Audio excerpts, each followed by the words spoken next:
Right now, there is a massive geopolitical standoff threatening the entire landscape of global trade. We're witnessing a high-stakes clash between the United States and India, two of the absolute largest economies on the planet. But beneath the surface-level headlines about taxes and trade deficits, there's a deeply complex iceberg of historical trauma, agricultural survival, and superpower maneuvering. So in today's Explainer, we're going to break down exactly what's going on, why it's happening, and what this actually means for the future of international commerce.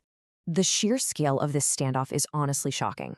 U.S. President Donald Trump recently escalated things by slapping a staggering 50% tariff on Indian goods. And to give you an idea of just how aggressive this pressure campaign is, the U.S. administration even applied a 10% tariff on goods from the Heard and McDonald Islands. That's an entirely uninhabited, penguin-populated territory. It's literally just to send a sweeping, undeniable message that absolutely no one is exempt from this pressure. But here's the crucial question we need to ask. Why is the U.S. risking a potentially catastrophic global trade war and alienating a key strategic partner over commodities like milk and wheat? Well, it all comes down to the immense pressure the U.S. is putting on India to open up its highly protected agriculture and dairy markets. And to truly understand why India is flat out refusing to open those doors, we have to look back. To understand the present, we've got to do a quick rewind. Tariffs aren't exactly a new invention. They go all the way back to the 17th century BC with ancient Mesopotamian transit fees called nishachatam, where rulers just wanted a slice of the traders' profits. Fast forward to 1721, and you've got the British Calico Act trying to block Indian textiles. But the really critical milestone for our current situation is 1930, with the Smoot-Hawley Act in the U.S., which eventually paved the way for the modern World Trade Organization rules we live with today. History gives us a pretty clear warning about the danger of aggressive tariffs. When that Smoot-Hawley Act passed in 1930, the U.S. slapped massive tariffs on imported goods, hoping to protect local jobs. But other countries instantly retaliated. The result? Global trade absolutely crashed by a devastating 66%. It didn't save jobs at all. It just plunged the entire world drastically deeper into the Great Depression. And that is the exact economic cliff the world is terrified of falling off again right now. Which brings us to a history of food blackmail. Right after World War II, a newly independent India was dealing with severe droughts and starvation. They had to rely on a U.S. program called PL 480 just to get surplus wheat. But the grain the U.S. provided was notoriously terrible quality. At the time, it was widely reported as being fit only for pigs, not human consumption. Because it was so incredibly cheap, it flooded the market and completely decimated the prices local Indian farmers could get, creating a vicious cycle of absolute dependency on American grain. And that dependency quickly became a geopolitical weapon. During the 1965 war and the Vietnam War protests, the U.S. wasn't happy with India's foreign policy. So in December 1966, U.S. President Lyndon B. Johnson deliberately delayed crucial wheat shipments right around Christmas, specifically to manipulate and pressure the Indian government.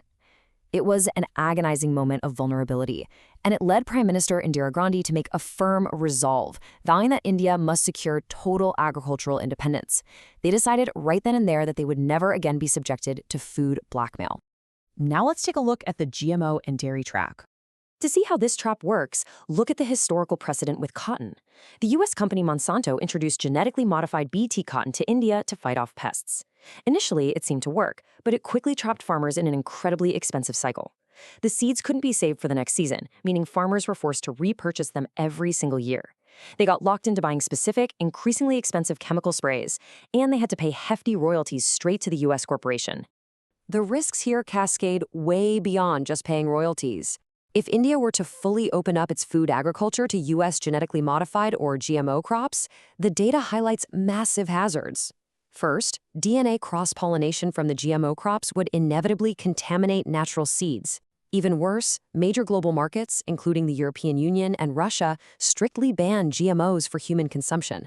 So, the moment India's crops become contaminated, they would face severe, immediate export rejections from those massive global markets. Opening the market also comes with brutal economic consequences. The U.S. government pumps billions of dollars of subsidies into their farming. Because of this, highly subsidized U.S. corn costs roughly 1,700 rupees per quintal. Indian corn, which relies on traditional farming and minimum support prices, costs about 2,400 rupees. If those doors open, cheap American corn floods in, instantly bankrupting local Indian farmers who mathematically just cannot compete with those artificially lowered prices. India isn't just guessing that this will happen either. They are terrified of repeating history. In Mexico, after tariffs were lowered under trade agreements, heavily subsidized U.S. GMO corn flooded in, causing roughly 2 million or 20 lakh Mexican farmers to completely abandon their livelihoods. In Haiti, a forced tariff drop from 35% down to 3% caused their entire local rice farming industry to completely collapse. And a very similar threat is looming right over the dairy sector. U.S. milk is incredibly cheap, around 30 to 35 rupees per liter, mostly because of massive subsidies, but also because of their farming practices. American cattle are often fed non-vegetarian feed, like blood meal and meat bones to boost protein, and they're injected with BST hormones. Indian dairy, which costs around 50 rupees per liter, operates under strict religious and cultural regulations that require pure vegetarian feed. Importing U.S. dairy would severely violate those deep-rooted cultural constraints. Opening this sector isn't just some simple macroeconomic shift. It would instantly threaten the livelihoods of over 40 million Indians, potentially scaling up to tens of millions of families whose literal day-to-day survival depends entirely on small-scale dairy farming. For the Indian government, this is a firm red line they simply cannot afford to cross. This naturally leads us to Trump's trade deficit war. President Trump views any trade deficit, meaning the U.S. buys more from a country than it sells to them, as an absolutely unacceptable loss. During his previous tariff war with China, U.S. soybean exports plummeted from nearly 32.9 million tons down to just 8.2 million tons. That devastating drop cost the U.S. billions of dollars and deeply hurt his core political voter base, rural American farmers. Because of that massive loss in the Chinese market, the U.S. administration was kind of backed into a corner.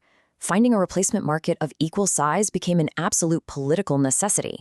And realistically, the only alternative market massive enough to absorb that kind of volume of American agricultural exports is India.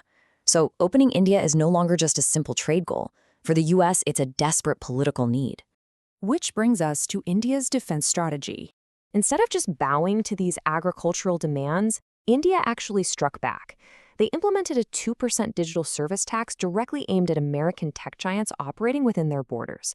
Huge companies like Amazon, Google, Apple, and Netflix. It was a very clear signal: if you pressure our farmers, we are going to tax your tech monopolies. But the United States doesn't back down easily, and Trump's retaliatory 50% tariff is certainly no joke. It directly threatens approximately $48 billion worth of Indian goods exports. This is going to brutally impact vital Indian industries, especially textiles, garments, and footwear, which employ millions of workers. Basically, this standoff has reached a total stalemate, where neither side feels they can afford to blink. And that brings us to the ultimate question. India is scrambling right now to sign free trade agreements with smaller nations to offset these potential losses. But will it be enough to withstand a $48 billion standoff with the world's largest economy? Think about how this hidden iceberg of agriculture, history, and survival is fundamentally reshaping our world right now. See you in the next explainer.